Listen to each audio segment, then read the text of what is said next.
Shalom Bapak Ibu yang terkasih dalam nama Tuhan Yesus Kristus dimanapun berada pada saat ini. Kiranya tetap semangat dan bersuka cita dalam menjalani hari-hari kita, terlebih dalam memuji dan memuliakan nama Tuhan, di mana kita akan memasuki Minggu Kentate. Nyanyikanlah nyanyian baru bagi Tuhan di tanggal 15 Mei 2022. Kiranya Tuhan Yesus memberikan kekuatan dan semangat kepada hambanya di dalam persiapan minggu di tanggal 15 Mei 2022. Roh Kudus diberikan kepada kita agar pelayanan kita diberkati. Dan buat seluruh jemaat Tuhan dimanapun berada, kiranya tetap semangat dalam memuji dan memuliakan nama Tuhan. Yang sakit diberikan kesembuhan, diberkatilah obat, makanan, dan minuman. Sebelum kita menikmati firman Tuhan di Minggu Kentate tanggal 15 Mei 2022, baiklah kita berdoa. Damai sejahtera Allah Bapa yang melampaui segala akal, kiranya memelihara hati dan pikiran musuh kalian dalam Kristus Yesus Tuhan kita. Amin. Bapak Ibu yang terkasih, firman Tuhan di minggu kita, Minggu Kentate tanggal 15 Mei 2022, diambil dari Keluaran pasal 15, dimulai dari ayat 19 sampai ayat 21. Saya bacakan untuk kita. Ketika kuda Firaun dengan keretanya dan orangnya yang berkuda telah masuk ke laut, maka Tuhan membuat air laut berbalik meliputi mereka. Tetapi orang Israel berjalan di tempat kering dari tengah-tengah laut.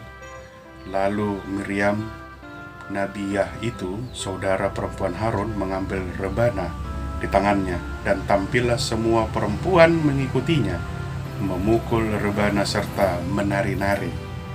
Dan menyanyilah Miriam memimpin mereka. Menyanyilah bagi Tuhan, sebab ia tinggi luhur. Kuda dan penunggangnya dilemparkannya ke dalam laut. Demikian pembacaan firman Tuhan. Bapak Ibu yang terkasih, dalam nama Tuhan Yesus Kristus ada sebuah cerita seorang hamba Tuhan yang pergi melayani ke suatu tempat yang sangat terpencil untuk melayani dan mendalam menyampaikan firman Tuhan. Selesai melayani dan menyampaikan firman Tuhan, hamba Tuhan tersebut berencana akan pulang kembali ke tempat tinggalnya. Akan tetapi, di dalam perjalanan sebelum sampai ke rumah tempat tinggalnya, hamba Tuhan tersebut kelaparan. Dan dia hendak mencari rumah makan agar bisa makan dan dia memiliki kekuatan kembali untuk melanjutkan perjalanan pulang. Dan dia melihat sebuah warung, rumah makan. Itu sangat pas sekali. Dan dia akan segera makan. Sebelum masuk ke warung tersebut, ada tulisan di pintu warung tersebut, yaitu buat hamba Tuhan hari ini gratis. Alangkah senangnya hamba Tuhan tersebut, karena dia merasa seorang hamba Tuhan tentunya akan mendapatkan makanan yang gratis. Kebetulan dia juga sedang lapar. Lalu hamba Tuhan tersebut memesan makanan kepada pemilik warung makanan. Dan setelah disajikan makanan tersebut oleh pemilik warung, lalu hamba Tuhan tersebut makan dengan lahapnya. Akan tetapi ketika hamba Tuhan tersebut makan, sang pemilik warung memperhatikan hamba Tuhan tersebut ketika mulai makan sampai dengan selesai. Ada satu yang kurang yang dilihat oleh pemilik warung, yaitu hamba Tuhan tersebut ketika hendak makan, dia tidak berdoa oleh karena laparnya mungkin di dalam hati sang pemilik warung. Ketika hamba Tuhan tersebut selesai makan, minum, dan dia ingin beranjak pulang untuk melanjutkan perjalanan, karena dia merasa tulisan tersebut berlaku untuknya, buat hamba Tuhan hari ini gratis. Lalu hamba Tuhan tersebut pulang dan mengucapkan terima kasih. Lalu sang pemilik warung menegur dan memanggilnya kembali, bahwa makanan tersebut harus berbayar. Alangkah terkejutnya hamba Tuhan tersebut, dan dia memprotes, kenapa saya membayar? Karena saya seorang hamba Tuhan, maka makan saya pun akan gratis seperti yang Anda tuliskan di pintu warung mau masuk tadi. Benar, kata pemilik warung, akan tetapi hamba Tuhan adalah hamba Tuhan yang berdoa ketika ingin melakukan apapun itu dalam kehidupannya, aktivitasnya. Terlebih pada saat ini, Bapak mau makan, tadi saya lihat tidak berdoa, tidak menunjukkan seorang hamba Tuhan. Maka Bapak harus membayar makanan yang Bapak makan tadi. Lalu hamba Tuhan tersebut malu dan akhirnya membayar makanan yang dia makan dan dia bunuh. Bapak Ibu yang terkasih dalam nama Tuhan Yesus Kristus, berdasarkan cerita ilustrasi tersebut buat hamba Tuhan gratis. Kita sering sekali menganggap bahwa diri kita adalah merupakan orang yang paling benar, orang yang paling diberkati, orang yang merasa disertai oleh Tuhan Allah. Akan tetapi kita tidak menyadari akan hal tersebut. Seolah-olah kita menganggap bahwa memberkati, melindungi, dan menyertai adalah merupakan tugas dari Allah. Benar, itu adalah merupakan tugas dari Allah sebagai pencipta manusia dan segala isinya. Akan tetapi kita juga harus tahu untuk mengucapkan ucapan syukur dan terima kasih kita melalui mengucapkan doa-doa kita, mengucapkan syukur kita kepada Tuhan Allah oleh karena penyertaannya. Kan tadi pada saat ini diminta kepada kita untuk bernyanyi atas penyertaan Tuhan Allah di dalam kehidupan bangsa Israel.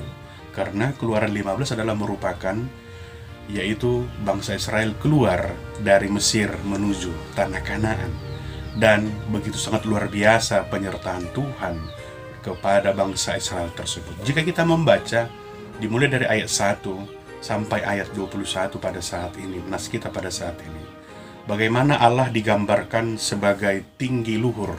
Bagaimana Allah dikatakan sebagai penyerta yang memberkati, pahlawan perang, namanya Tuhan. Banyak ucapan yang diucapkan kepada Tuhan Allah oleh karena penyertaannya, dan Musa bernyanyi dalam kehidupannya, bangsa Israel bernyanyi dalam kehidupannya. Saudara-saudari yang terkasih dalam nama Tuhan Yesus Kristus, bagaimana kita bernyanyi dengan situasi yang sulit pada saat ini?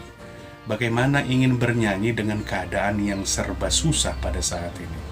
Bernyanyi adalah merupakan sebuah pernyataan seperti Mazmur yang dikatakan oleh Raja Daud.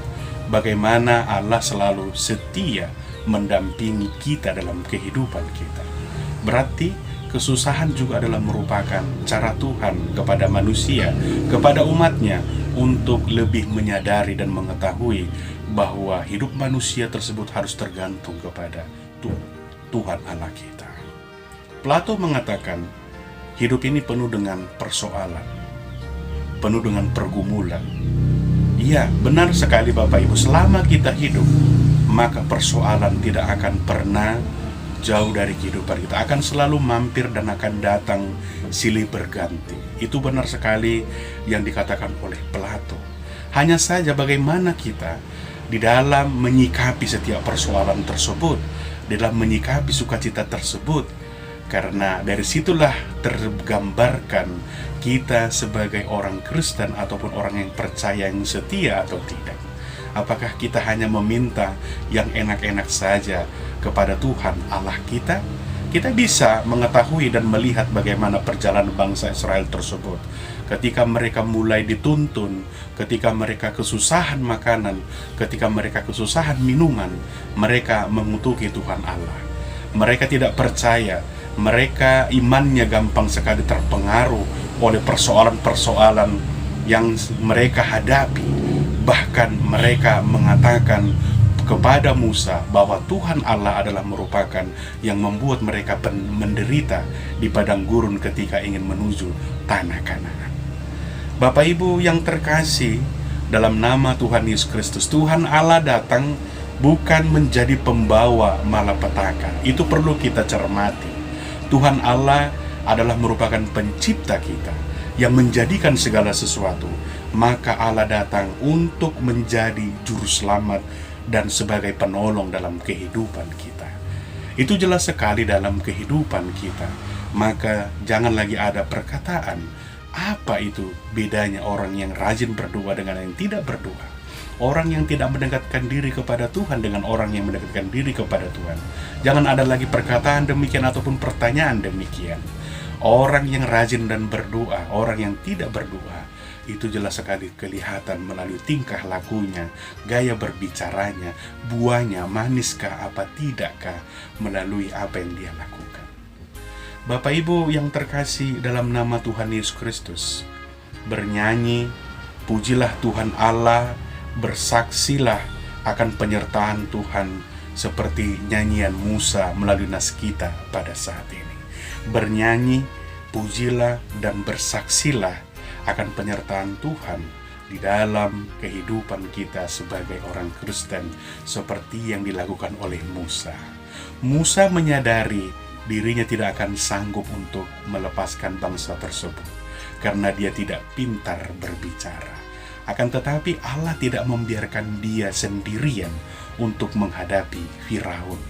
Dia memilih Harun saudaranya untuk sebagai juru bicara untuk berbicara kepada Raja Firaun. Begitu juga dalam halnya dalam kehidupan kita. Kita berdoa, banyak sekali kekuranganku Tuhan, banyak sekali kelemahanku Tuhan, banyak sekali yang tidak sanggup aku lakukan. Maka Tuhan Allah akan memberikan penyertaan dan bantuan dalam kehidupan kita jika kita mau menyerahkan diri kita, hidup kita di hadapan Tuhan.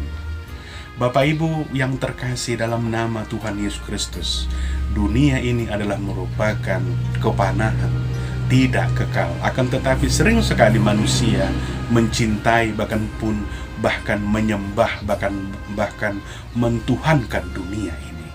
Banyak sekarang manusia yang hedonis, mencari kesenangan-kesenangan duniawi, mencari kenikmatan-kenikmatan duniawi, dan dia tidak menyadari bahwa itu tidak ada yang kekal. Dan Musa menyadari itu, bahwa dunia ini tidak ada yang kekal, bahwa dunia ini adalah merupakan titipan, bahwa dunia ini adalah merupakan sementara. Hanya Tuhan sajalah yang dapat memberikan keselamatan. Hanya Tuhan sajalah yang dapat memberikan penyertaan di dalam kehidupan manusia, dalam kehidupanku, dalam kehidupan Musa. Bapak Ibu yang terkasih dalam nama Tuhan Yesus Kristus, dan itulah yang dirasakan oleh Musa dalam kehidupannya. Apakah kita merasakan hal yang sama di dalam kehidupan kita? Kita lihat bagaimana seorang Raja Firaun yang begitu sangat maha dahsyat, yang sangat ditakuti. Para tentaranya menggunakan kuda, para tentaranya menggunakan peralatan yang canggih untuk mengejar bangsa Israel, melewati laut. Akan tetapi Allah tidak memperhitungkan kepintarannya, karena Firaun menganggap dirinya adalah Tuhan, maka bangsa Israel tersebut diselamatkan. Itu sebabnya dikatakan dalam Lukas pasal 1 ayat 37, tidak ada yang mustahil bagi Allah. Itulah yang diperlihatkan oleh Allah melalui nas kita pada saat ini. Tidak ada yang mustahil bagi Allah jika kita berserah kepada Tuhan. Maka daripada itu Bapak Ibu yang terkasih, kentate, nyanyikanlah nyanyian baru. Nyanyian baru yang berarti di situ semangat baru, motivasi baru, oleh karena penyertaan Tuhan dalam kehidupan kita. Maka daripada itu mari kita tatap ke depan bahwa Tuhan Allah akan selalu menyertai kita jika kita memohon, kita meminta kepadanya, yakin dan percaya kita akan disertai. Seperti Musa, Miriam yang bernyanyi bahwa Allah adalah merupakan keselamatanku. Nyanyikanlah dan saksikanlah dalam kehidupan kita bahwa Tuhan Allah tidak pernah berhenti mendampingi kita. Selamat menyambut Minggu Kentate. Tuhan Yesus memberkati. Buat hamba Tuhan diberikan kekuatan dalam pelayanan kita, dan seluruh jemaat sampaikanlah doa kita. Percayalah Tuhan akan mendengarkan segala doa kita. Shalom, Tuhan Yesus memberkati.